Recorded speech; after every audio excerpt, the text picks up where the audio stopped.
On the Canadian prairies, winter lasts a long time. And when our gardens finally come alive in the spring and we get our hands in the dirt, it seems like we breathe more deeply, we think more clearly, and we certainly laugh more readily. They become such joyful spaces, spaces to gather, spaces to share the things that we love. Okay, so Jillian. Yes. 3, 2, 1.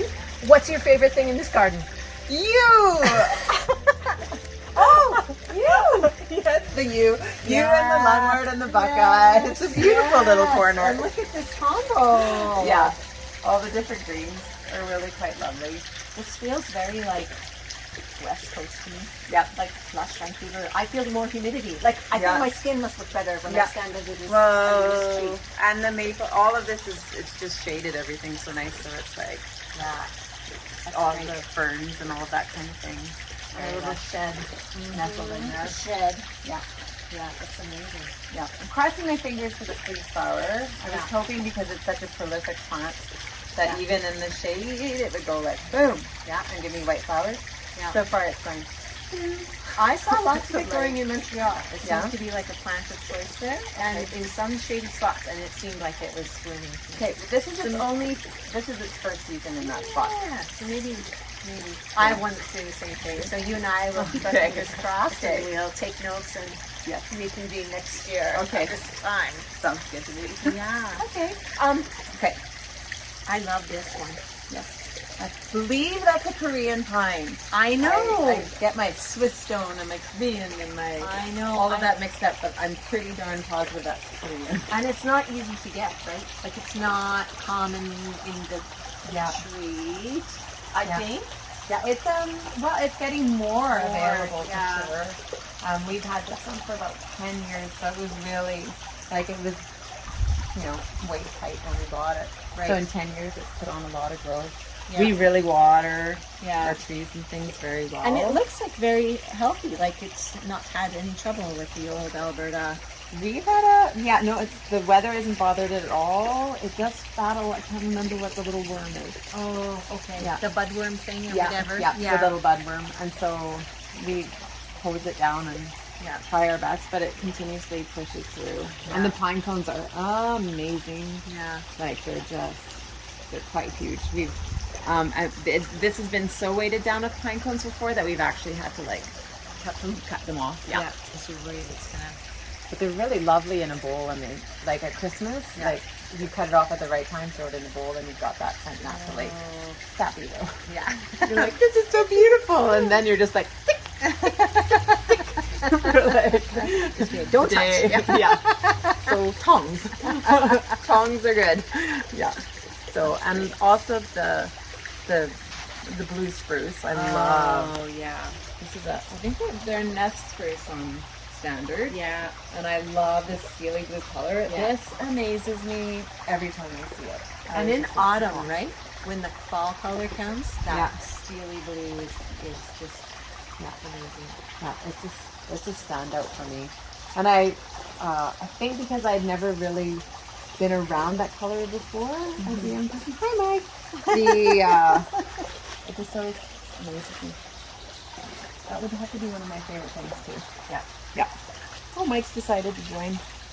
Well, you know what I have to say is that I'm a little bit envious of how whole and intact all the leaves on your stuff is, because I have had such an influx of slugs, just I would say in the last week and a half, and I have a lot of perforation. I'm starting to think of my garden as the lace garden. Ooh, Yeah. that's a good way of looking at it. Everything's sort of got a stenciled out Yeah. appearance to it. Yeah. Yeah, they're coming for the hostas. I can feel it.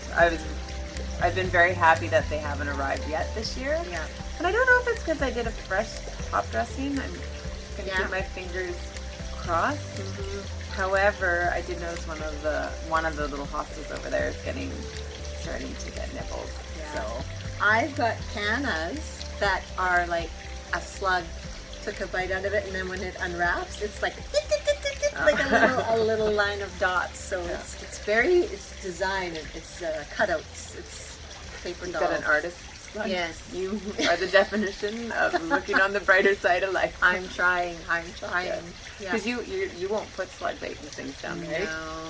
No. I had deer traps for a while, but they grossed me out so much when I had to empty them. And I kept showing up.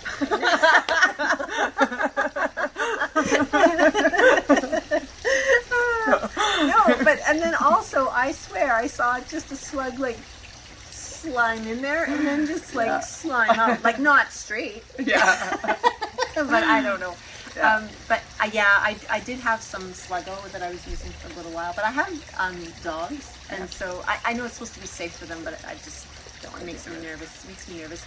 I was going to try. I learned about garlic wash.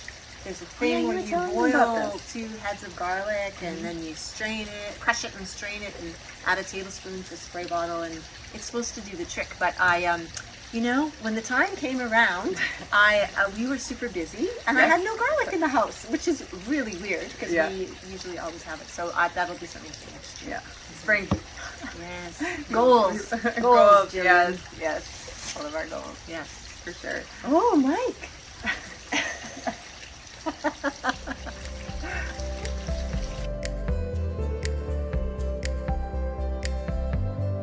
Here on the prairies, the gardening season is a lot like an epic tale.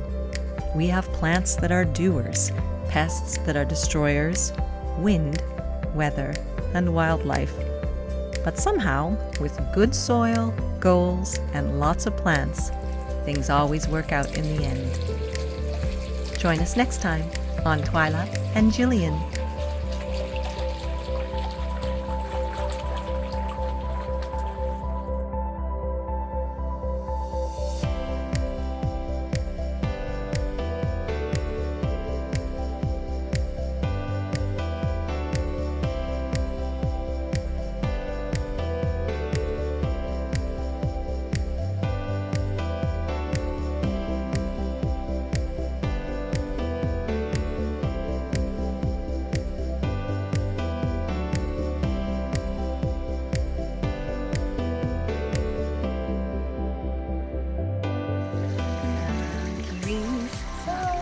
And the rhubarb. Okay. And I have a raspberry patch. So how many? What did you say? 5? I think we just 1, have 2, 3, 4. So 4 fruiting trees. Kiwis, rhubarb, raspberry patch. And I'm going to count the mountain ash as one for the birds too. So, Right. That's like 10. 10? There we go. I lost count, but it's lots.